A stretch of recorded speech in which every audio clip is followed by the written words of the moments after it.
بسم الله الرحمن الرحيم. قل أوحي إلي أنه استمع نفر من الجن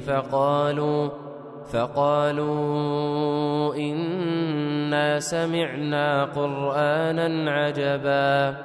يهدي إلى الرشد فآمنا به ولن نشرك بربنا أحدا وأنه تعالى جد ربنا ما اتخذ صاحبة ولا ولدا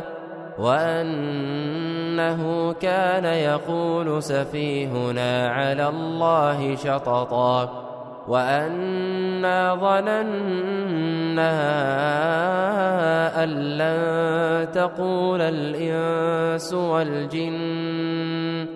أن لن تقول الإنس والجن على الله كذبا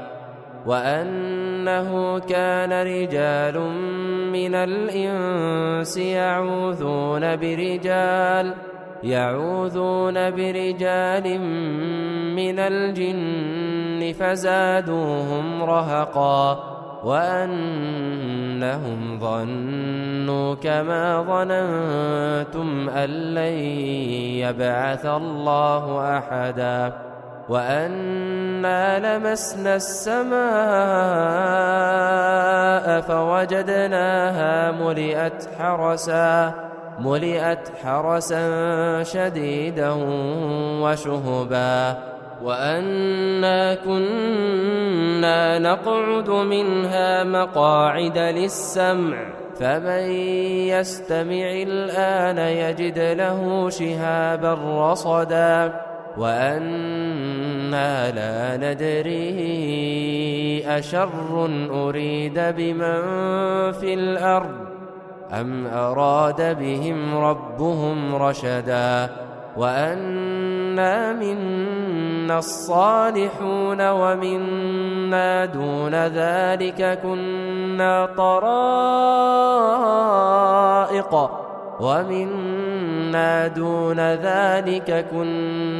طرائق قددا وأنا ظننا أن لن نعجز الله في الأرض ولن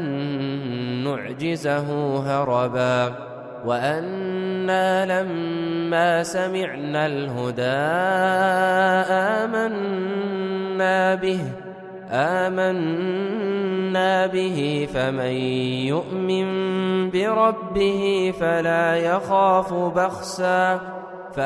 يخاف بخسا ولا رهقا وأنا منا المسلمون ومنا القاسطون فمن أسلم فأولئك تحروا رشدا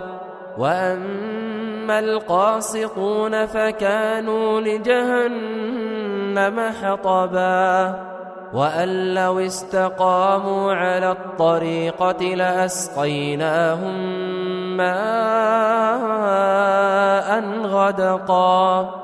ماء غدقا لنفتنهم فيه ومن يعرض عن ذكر ربه يسلكه عذابا صعدا وأن المساجد لله فلا تدعوا مع الله أحدا وأنه لما قام عبد الله يدعوه كادوا يكونون عليه لبدا قل إنما أدعو ربي ولا أشرك به أحدا قل إني لا أملك لكم ضرا ولا رشدا قل إني إني لن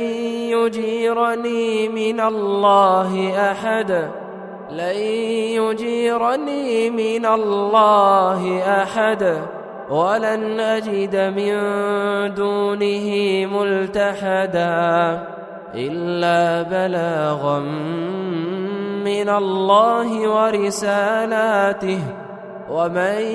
يعص الله ورسوله فإن له نار جهنم خالدين فيها أبدا حتى إذا رأوا ما يوعدون فسيعلمون من أضعف ناصرا وأقل عددا قل إن أدري أقريب ما توعدون أم يجعل له ربي أمدا عالم الغيب فلا يظهر على غيبه أحدا إلا من ارتضى من رسول فإنه يسلك من بين يديه ومن خلفه رصدا ليعلم أن قد أبلغوا رسالات ربهم وأحاط بما لديهم وأحصى كل شيء عددا.